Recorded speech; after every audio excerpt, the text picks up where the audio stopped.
Ubbe Ragnarsson was the son of the semi-mythical and legendary Viking hero Ragnar Lothbrok, and when his father was killed by King Aella in the year 865 AD in Northumbria, England, Ubbe would mark England as his next destination for conquest and pillaging. Infuriated at the death of their father, Ubbe, alongside many of his brothers such as Bjorn Ironside, Ivar the Boneless and Sigurd Snake in the Eye, would lead a great heathen army to the shores of northern England to avenge the death of Ragnar. But after justice had been enforced and the looting and pillaging had come to an end, Ubbe would resettle in England and slowly grow his power and influence throughout the lands by having many decisive victories against the Anglo-Saxon forces. However, in the year 878 AD, his ambitions would come to an unexpected end, as he would face the forces of King Alfred the Great in battle and meet his bloody and brutal demise. But before we begin, don't forget, if you want to learn more about the death of some of history's greatest figures, then subscribe to my channel, Historical Exit.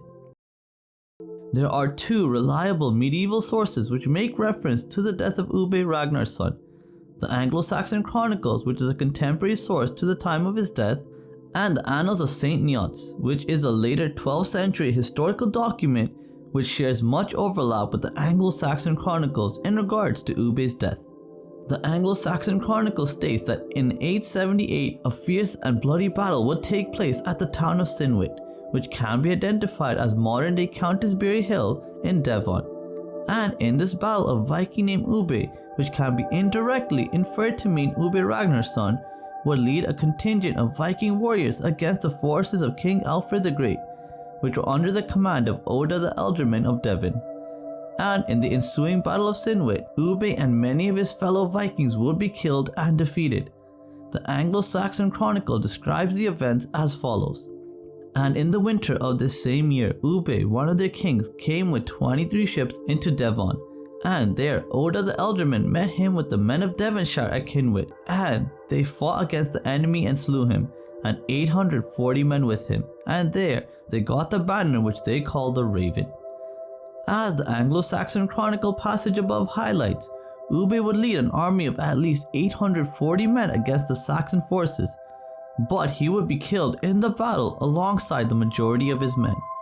Furthermore, we can make the assumption that there were about 37 Vikings on board each of the 23 ships, which matches the current archaeological findings of 9th century Viking ships found in Norway. And these ships have been identified as being able to accommodate approximately 32 Viking warriors on board at a time. But the death toll of 840 Vikings killed as depicted in the Anglo-Saxon Chronicles would mean that this was a decisive victory for Oda and Alfred, while simultaneously also being a colossal defeat for the Vikings, in which not only was their king, Ubbe, killed, but also the majority of the warriors that came with him as well. It is plausible to suspect that perhaps the number of enemies slain has been exaggerated to provide further glory and embellishment to the Saxon forces' victory. But there is little reasonable evidence to refute the argument that Ubbe did most certainly die in battle against Oda in the Battle of Cynuit in 878 AD. This discourse also seems to be the most widely accepted theory on how Ubbe died even 2 centuries later, as the Annals of Cynuit paints a nearly identical depiction of Ubbe's death as the Anglo-Saxon Chronicles, with the primary difference though being the number of Viking casualties having increased to 1200 by the 12th century. This inflation in the number of Vikings defeated further strengthens my hypothesis that the number of Viking casualties in the Battle of Cynuit have been exaggerated in both of these medieval sources. However, the overall depiction of the events of the Battle of Cynuit in both historical texts still remains of a high degree of validity and authenticity, if not 100% historically accurate. Therefore, to conclude, by examining the evidence presented within two medieval historical texts, the Anglo-Saxon Chronicles and the Annals of Cynuit, we have been able to conclusively ascertain that Ubbe the Viking king and warrior most certainly did perish in the Battle of Cynuit in 878 AD against the forces of Oda the Elderman, who was a vassal of Alfred the Great. The exact wounds and causes of his death are never mentioned in the sources, but there is little reason to accept any other discourse other than death in battle for Ubbe Ragnarsson.